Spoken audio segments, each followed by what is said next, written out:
Existe uma pergunta que me assombra cada vez mais conforme os anos vão passando. Em que momento a vida começou a acelerar? Quando a gente era criança, um verão parecia durar uma eternidade. As férias tinham aí o tamanho de uma vida inteira. Existia tempo pra gente observar a chuva pela janela, a sessão da tarde, inventar histórias, ficar entediado, olhar pro teto e simplesmente existir. É claro que a vida adulta vai acontecendo, sabemos disso, mas em algum momento, sem perceber exatamente quando, os dias parece que começaram a se transformar em blocos compactos de tarefa. Segunda-feira, reunião, conta pra pagar, mensagem pra responder, compra pra fazer, meta pra bater, sexta-feira, mês seguinte, Natal, outro ano. E aí, de repente, alguém comenta que a gente já tá no meio do ano, e aí isso nos causa um pequeno choque, né? A gente sempre se depara com aquelas frases: nossa, menina, esse ano tá voando, né? E agora eu te pergunto, o ano tá voando porque o relógio magicamente acelerou ou porque você tá vivendo no piloto automático e não tá prestando atenção nos dias que estão passando? Se você não me conhece, eu sou Júlia Scalabrin, por aqui eu falo um pouquinho sobre psicologia, comportamento humano e também sobre a minha transição de carreira. Ou seja, por aqui eu trago conteúdos pra gente tentar fugir da Matrix. Já se inscreve aqui, já clica no gostei e me segue lá no Instagram, para que a gente possa embarcar nessa jornada de despertar para uma vida mais consciente juntos. Voltei mais rápido do que eu imaginava. Hoje estou de blazer, por quê? Para passar mais autoridade? Não, negativo. Porque eu estava trabalhando e eu tô tentando otimizar meu tempo aqui, e aí quando aparece um tema eu quero aproveitar para gravar, para não deixar muito tempo aqui sem vídeo. Tanto é por isso que eu tô cada dia num cenário, tô me habituando, não somos profissionais aqui ainda, tá? Então vamos indo aos poucos, ok? Combinado? Mas vamos lá, hoje a gente vai falar sobre o mito da produtividade. O que acontece com o nosso cérebro quando a gente vive no automático? Hoje em dia, então, você acorda, pega o celular, responde mensagem, trabalha, resolve problema, cuida das crianças, faz compras, organiza a casa, cuida dos outros e quando finalmente deita pra dormir, tem aquela sensação de que o dia simplesmente desapareceu. Aí eu vou fazer mais uma pergunta provocativa. Você tá realmente vivendo ou você tá apenas funcionando? Talvez o grande quê da questão da vida moderna não seja o excesso de trabalho. Talvez seja algo muito mais silencioso do que isso. Talvez seja o fato de estarmos presentes em quase todos os lugares, mas ausentes de nós mesmos. Então a gente cresceu acreditando que produtividade significa estar ocupado o tempo inteiro, principalmente aí nos últimos tempos, onde a rede social, os mentores vêm trazendo pra gente: trabalhe enquanto eles dormem, todo mundo tem as mesmas 24 horas, quem quer dá um jeito, produza, chute a procrastinação e por aí vai. Enfim, a gente foi interiorizando tudo isso, a gente foi interiorizando que descansar é perder tempo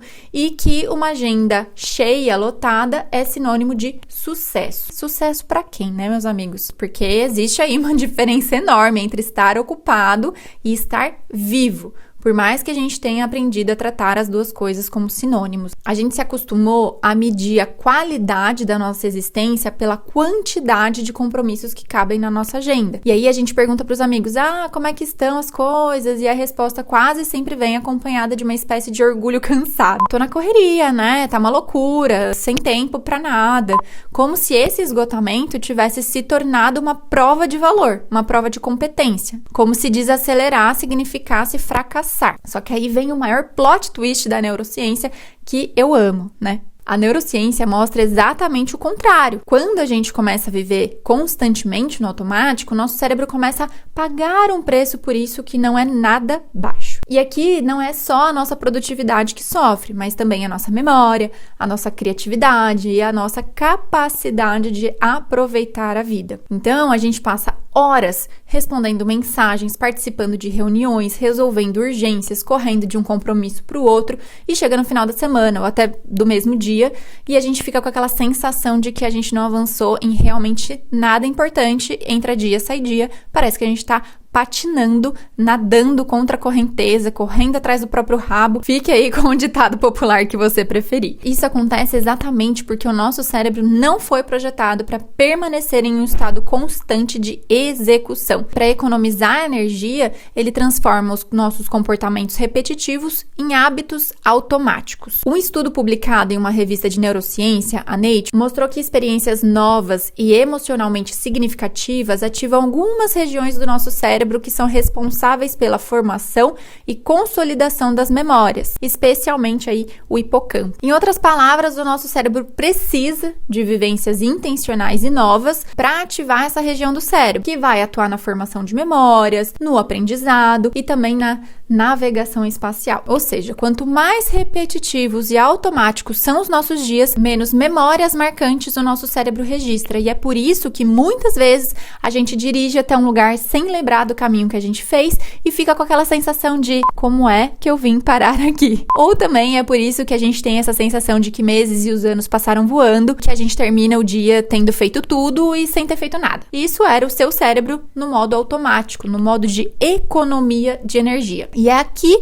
que ele para de registrar os detalhes do nosso dia a dia, porque ele presume que já conhece aquele caminho. E aí, olhando para trás, a gente tem essa sensação de que o tempo simplesmente evaporou. O nosso cérebro, ele adora padrões. Então, quanto mais repetimos uma rotina, menos esforço mental ela exige. E isso não é necessariamente um problema. O problema começa quando esse piloto automático deixa de ser uma ferramenta e passa a ser um estilo de vida. Isso pode até ser útil para algumas tarefas simples, mas pode se tornar muito perigoso quando toda a nossa vida começa a funcionar dessa forma. Quando a gente passa muito tempo apenas reagindo às demandas do dia a dia, algumas consequências começam a aparecer. Então, a gente tem aquela sensação constante de cansaço, dificuldade para se concentrar, a gente tem perda de criatividade, começa a ter mais ansiedade, irritabilidade, e aí, claro, aquela sensação de vazio, mesmo após um dia cheio. Aí você vai falar pra mim, Ju, mas é porque eu tô na correria pra conquistar minhas coisas, pra construir minha vida, pra construir uma vida melhor. Aí tá bom, eu vou te fazer mais uma pergunta provocativa. Se a gente tá tão ocupado construindo uma vida melhor, por que ainda assim a gente tem a sensação de que a própria vida tá acontecendo em outro lugar? Porque, convenhamos, é minimamente estranho perceber que a gente passou anos inteiros esperando pelo futuro. Esperando o próximo salário, a próxima promoção, o diploma, a estabilidade financeira, o casamento, pelos filhos, por uma casa maior, pelo momento que finalmente tudo fará sentido. E aí nessas a gente fica imerso na ideia de que a vida real vai começar depois. Depois que a ansiedade passar, que as contas diminuírem, depois que o trabalho ficar mais tranquilo, que as crianças crescerem, depois que a gente tiver mais tempo. E a verdade é que a nossa mente raramente está onde o corpo está. Então você está jantando, mas o pensamento está lá no e-mail que você precisa responder amanhã. Você está assistindo um filme, mas está calculando as despesas do próximo mês.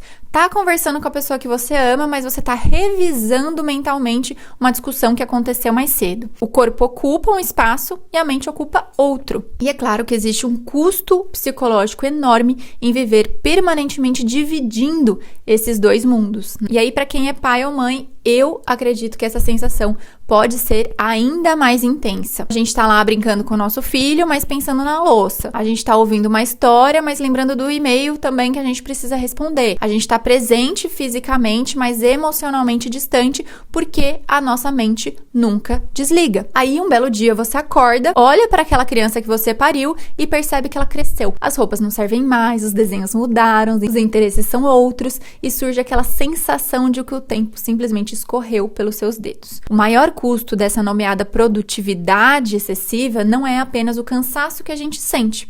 É perceber que enquanto a gente tentava dar conta de tudo ou tentava ir atrás de um futuro melhor, alguns momentos importantes passaram desapercebidos sem que a gente estivesse verdadeiramente presente. E abrindo aqui um pouco para vocês, isso me machucou muito durante muito tempo e confesso que ainda dói um pouco quando eu vejo que as coisas estão saindo do controle. Às vezes eu tenho essa sensação de que eu não tô vendo a minha filha crescer, que eu tô perdendo momentos importantes. E aí eu vou falar com propriedade. Não é porque a minha agenda vive lotada. Eu tenho rede de apoio, eu tenho flexibilidade para manejar a minha agenda como melhor for para mim, mas é porque a minha cabeça tem essa tendência de escapar para esse lugar de que eu deveria estar fazendo mais, que amanhã eu vou fazer isso, eu vou fazer aquilo, que eu preciso criar um novo projeto. E eu acho que esse é o lugar mais perigoso que a nossa mente pode estar, nessa ambiguidade de ocupar mais de um espaço-tempo sem vivenciar nenhum deles. É um trabalho que eu venho fazendo constantemente, eu fico me lembrando que nem um mantra. Custe o que custar, não permita que a sua mente ocupe todos os lugares ao mesmo tempo e não esteja em lugar nenhum. E eu acredito que tudo isso não é só uma culpa individual, tá? Eu acho que é quase uma condição coletiva. A gente está vivendo sim uma época que sequestra, né, a nossa atenção, nos convence de que estar ocupado é mais importante do que estar consciente. E é justamente por isso que a gente tem que buscar o nosso despertar. Porque no final do dia, a gente não vai ficar se lembrando da quantidade de tarefas que a gente concluiu. A gente vai se lembrar das conversas, dos abraços, das risadas e dos momentos que a gente conseguiu viver de verdade ou não. Tem uma pesquisa da Universidade da Califórnia que descobriu que períodos de descanso e momentos em que a mente aparentemente divaga ativam uma rede cerebral chamada de Default Mode Network, ou, enfim, trazendo aqui para nossa linguagem,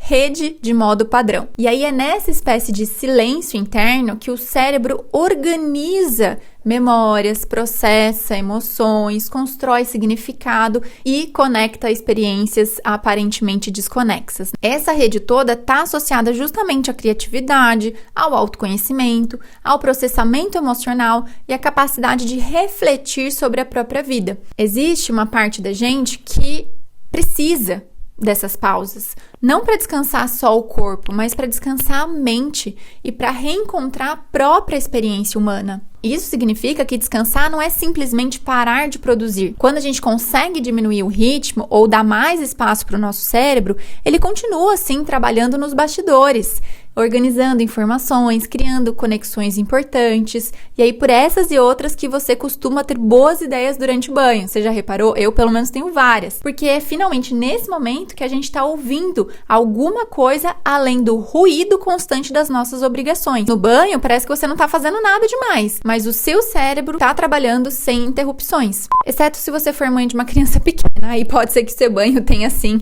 algumas interrupções. Enfim, as experiências emocionalmente significativas, elas são armazenadas de uma forma diferente pelo nosso cérebro. Então, elas vão carregar texturas, temperaturas, cheiros, sons. Ninguém se lembra de uma terça-feira comum de 4 anos atrás, mas você provavelmente se lembra da sensação exata de um abraço que mudou sua vida, do gosto da comida feita pela sua avó, do dia em que você recebeu uma notícia importante ou da primeira vez que percebeu que alguém estava crescendo ou envelhecendo. Só que se você estiver no piloto automático, tudo isso com certeza vai passar batido. O que permanece pra gente são os momentos em que a gente esteve realmente acordado para a própria existência. E talvez seja justamente isso que torna tão assustador viver no modo automático. Acho que é o momento da gente entender de vez que descansar, diminuir o ritmo, não é preguiça ou procrastinação. Descansar é uma necessidade biológica e também psicológica. A produtividade saudável não vai nascer da exaustão, ela vai nascer do equilíbrio entre ação e recuperação. Ah, Ju, então eu vou largar tudo e vou morar no meio do mato. Tá bom, você até pode, eu adoraria, inclusive, mas a gente não precisa ir por esse caminho e nem deve jogar tudo pro alto assim. Você não precisa abandonar suas responsabilidades e nem transformar completamente a sua rotina, mas você pode sim começar com pequenas mudanças. Então você pode fazer pausas conscientes ao longo do dia, passar alguns bons minutos longe do celular, criar experiências diferentes durante a semana, prestar mais atenção em tarefas simples. Eu estou lavando a louça? Eu estou lavando a louça. Ah, mas eu preciso organizar minha agenda para amanhã. Ok, então a gente vai separar isso em 2 tarefas. Primeiro eu vou lavar a louça, conversar com o meu cérebro, falar, olha, obrigada pelo toque que você me deu de me lembrar que eu preciso organizar a minha agenda. Mas eu vou terminar de lavar a louça e quando eu terminar de lavar a louça eu vou organizar minha agenda. E aí você separa os minutinhos para então organizar a sua agenda. E no final do dia você também pode se perguntar, o que eu realmente vivi hoje? E você pode até começar a exercitar a escrita, né? Escrever no final do dia pelo que você é grato de ter vivido ou de ter avançado naquele dia. Tem uma grande diferença entre cumprir tarefas e viver experiências. E a maior mentira que contaram pra gente sobre produtividade é que a gente precisa estar ocupado o tempo inteiro para ter uma vida significativa. É claro que uma vida significativa vai ser subjetivo para cada um e vai soar diferente para mim e para você. Mas a gente pode concordar que uma vida significativa não é construída só por metas cumpridas ou listas riscadas.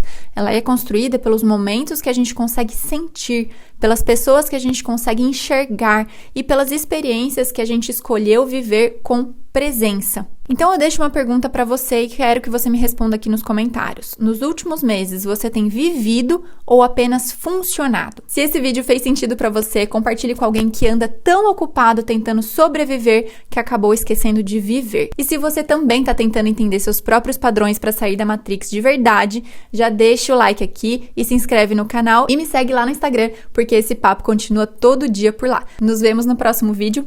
Beijos!